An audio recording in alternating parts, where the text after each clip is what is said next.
I'm joined today by Dr. Schroeder of Kemin Food Technologies.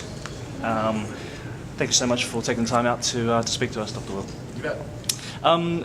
Dr. Schroeder, tell us a little bit about Kemin and what you guys actually do for the industry.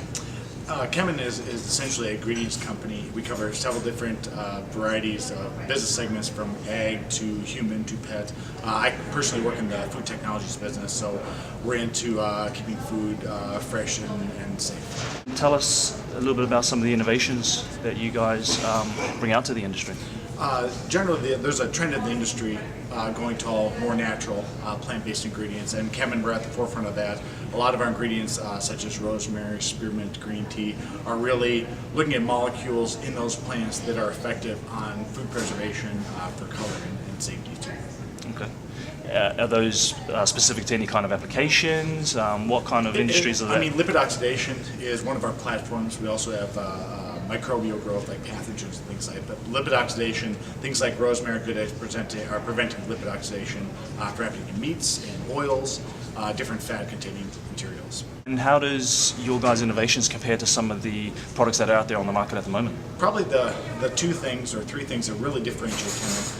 One is our vertical integration. I mean, our rosemary, especially our rosemary and spearmint, are all the way to the field. Our special proprietary blend of rosemary and spearmint allows us to have good harvesting techniques that we can employ, the traceability all the way back to the farm to the final product, this consistent supply and performance. And then also it affords us this sustainability platform that we can build on because we grow our own plants. And so I would say that's one of our biggest ones. Second one, we actually, in our current laboratories, we actually provide service to our customers to do experiments for them with them, because they don't always have the resources to do themselves.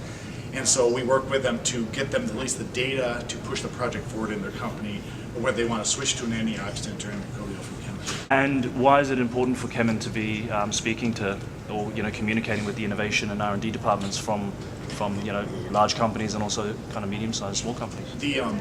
Just knowing what our customers, especially if we're a B2B business, and so knowing what our customers are looking for, the next trends in the industry, or how we make sure we're ahead of the game and how we innovate. We find customers are always looking to suppliers, even more so today, for innovation, and so we want to make sure we're in sync with what they want in the industry. So it's more about kind of developing a partnership as opposed to just trying to sell them a product. Absolutely. We've seen that more. They're looking for insights from everywhere, including the suppliers. And just finally, I'm sure you've heard a lot of great speakers over the last 2 days.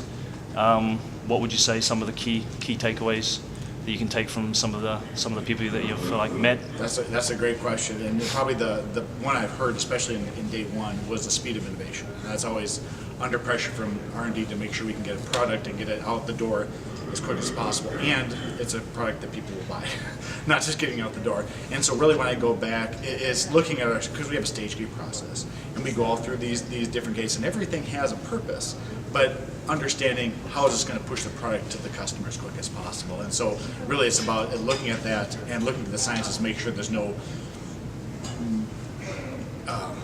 manufacturing roadblocks that may or may not be real. So those are the things that I can take back from this and analyze the process. Excellent. Listen, Dr. Schroeder, thank you so much for speaking with us today. Thank you. Appreciate it.